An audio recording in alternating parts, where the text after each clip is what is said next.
he would have made it a tag match, but Daniel Bryan went ahead and made it a triple threat match for the main event, which I thought was fantastic. Really, they're pushing Daniel Bryan as their face who loves wrestling, and he's making wrestling-related decisions. So to put those three guys in a triple threat match in the main event was a good idea. Next, we had American Alpha versus the Ascension. I touched on it before, but I have a big issue with American Alpha becoming the Steiner brothers. This week you had Jordan running around like Rick Steiner barking. What else can you do? Shy of inject Diana ball directly into your biceps to become Scott Steiner. I mean, you guys are you're the Steiner brothers. I didn't catch the barking. I guess I missed that. It was right before they went to break. He actually ran around in a circle around Chad Gable barking. I was like, you're there. You're the Steiner brothers. But what did you think of the match? I thought it was okay. I mean, the Ascension, it's kind of... they haven't done anything with a lot of these tag teams outside of American Alpha and the Usos. So, they gave the Ascension, I think, a win and like a big tag match the week before, and they were the last team to lose at Elimination Chamber, and then so I guess that somehow warranted them getting a shot at the tag championship. Yeah, I didn't even realize. So, but yeah, I mean, it's okay. I mean, it wasn't bad. It was fine. It was, American Alpha are really good in the ring. Ascension's kind of just been forgotten about for a long time, as most of these teams have. So it was okay. I mean, I'd like for them to do something with like an actual feud in the tag division. It seems like it's going to be Alpha and the Usos. Maybe they'll actually do something cool with them, over the next few weeks. I would like to see something with the Ascension. I mean, I kind of forgot how good they were. I'm not saying they're Dr. Death and Terry Gordy, but they're pretty strong in the ring. They have some good moves. They have some really good double team moves. I like the Irish whip into the high knee. They have some good stuff, and I just don't know if that gimmick's ever going to get over because of how poorly they did with it as soon as they came to WWE. Yeah. Next up was Ellsworth and Carmelo, blah, blah, blah, blah, blah, blah, blah. Nothing. And then, shockingly, we have a rematch of the night before, Becky Lynch versus Mickie James. I think everybody kind of knew Becky Lynch wasn't going to win 2 in a row on Mickie. And they had a good match, very similar to the match they had the night before, as you can tell. But this time, Mickie wound up getting the pin. Typical heel tactics, distract the ref with an injury. She doesn't look. She's looking at her. Becky comes over, goes to check on her because she's good girl Becky Lynch, and she gets hit with a spinning, what you call that? Mick kick, right? The Mick kick. Was that modeled after Trish and the chick kick? It was. Hits her with the Mick kick, and that's really it.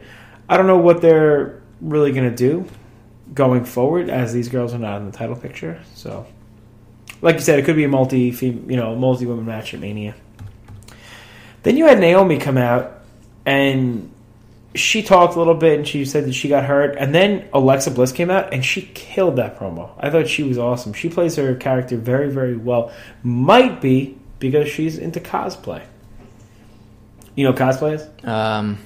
Do I want to? Yeah, it's actually completely PG. Oh, okay. It's costume. Oh, it still sounds worse when you call it costume play, but it's like when you go to conventions and you dress up as people and stuff like that. Oh. It's like a Harley Quinn, if you will. Yeah. And, why do you roll your eyes at that? I'm rolling my eyes. You rolled. I didn't roll. There was a roll. There was a hesitation. Listen, whatever Alexa Bliss and Buddy Murphy, Blake and Murphy. I don't know. Whatever they do in their own time is none of our business, Joe. Yeah, Bliss is she's good at her heel character. Yeah, I think she plays bitchy heel. She really that's does. why I'm upset that she lost the title so quickly. That's one of the reasons why I feel like she's doing a good job. She is. I think she's doing really good. Main event, triple threat match. Bray Wyatt, John Cena, AJ Styles.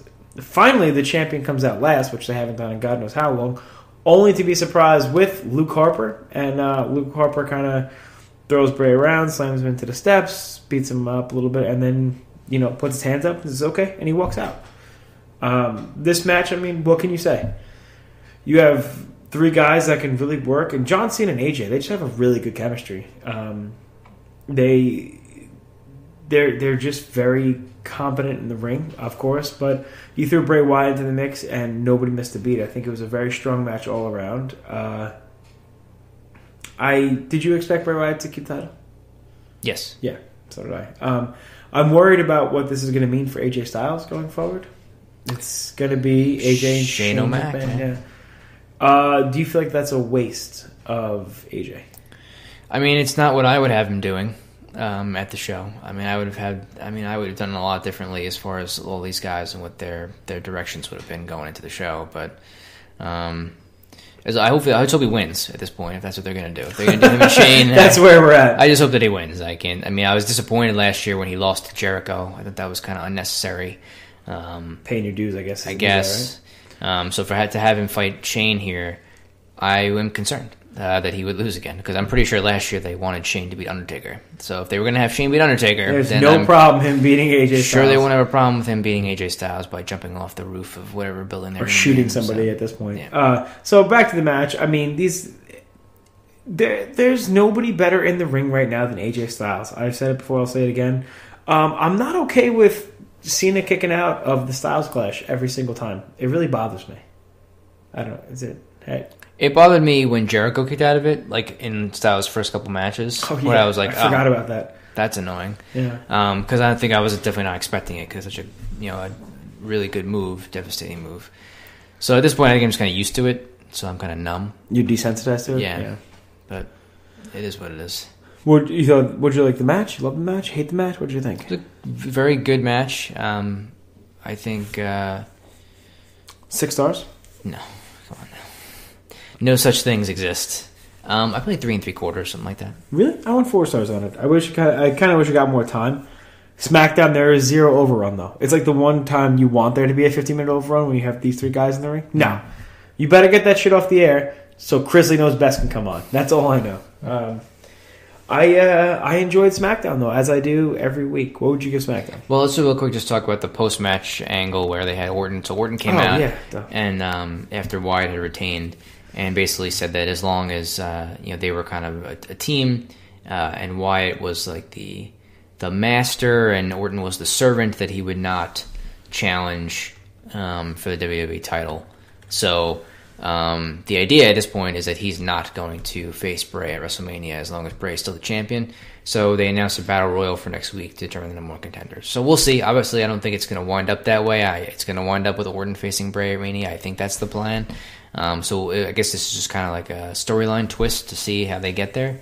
Russo Swerve, I believe they call it. Yeah, so we'll see next week if they do what they do with the Battle Royal. But at least it gives you something to look towards and kind of try to figure out where they're going to go, because I'm not exactly sure myself. I hope they have a Battle Royal next week and Cena wins, and they do Cena versus Bray at Mania, and Cena breaks... Could you imagine if that was the reason for all this, just to have him break Ric Flair streak? That's very upsetting. The thought of that upsets me greatly. I don't know. It just hit me. That would be... Well, we don't know who's in the Battle Royal, first of all. Yeah.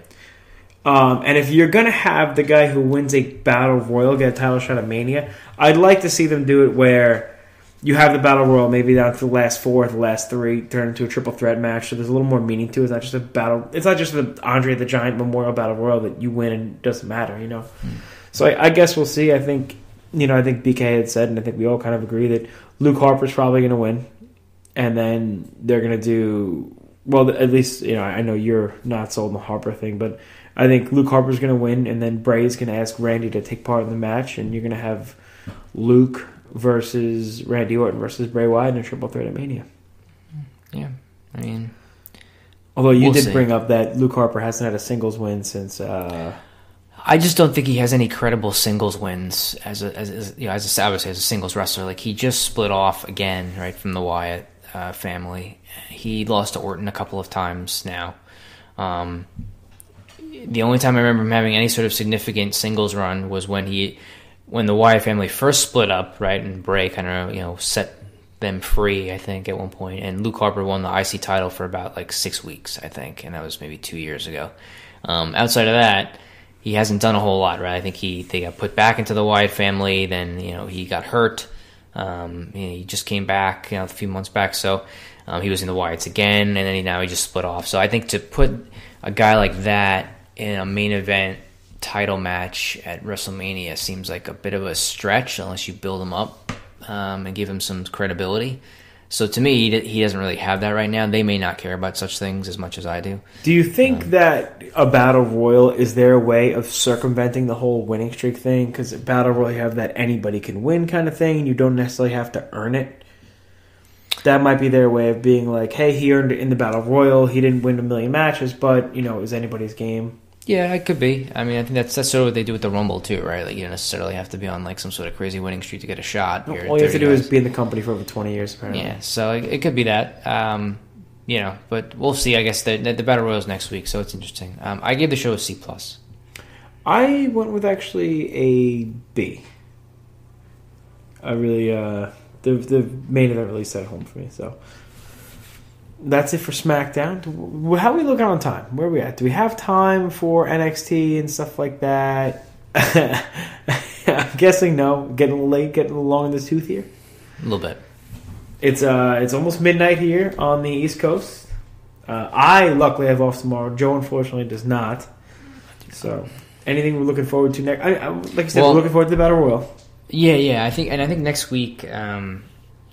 We'll start getting back into some Ring of Honor stuff because we have that show we're going to in the city, Manhattan March Mayhem, the 4th. They have Manhattan Mayhem, and they have a pay-per-view the following week on March the 10th. So I think we can kind of talk about some of that stuff next week. Can we have a Ring of Honor centric show next week? We could. I mean, if the people demand it, I'm all for it. So if that's what the people want, I'm happy to give them whatever they. Well, if that's horse malarkey, because if that was the case. Our people, we would be talking about nothing but Katsuyori Shibata and Lucha Underground. Because Bagu and RJ, those are our guys, and that's what they want. But is Lucha on Netflix yet? I don't think it's on yet, right? Soon. I don't know what month. I heard maybe on April or something. I don't know. It's coming up. Bagu, my promise to you is that once Lucha is on Netflix, I will be recapping season 1 from, 3 years ago now? 2 years ago? Yeah, a couple years back, yeah.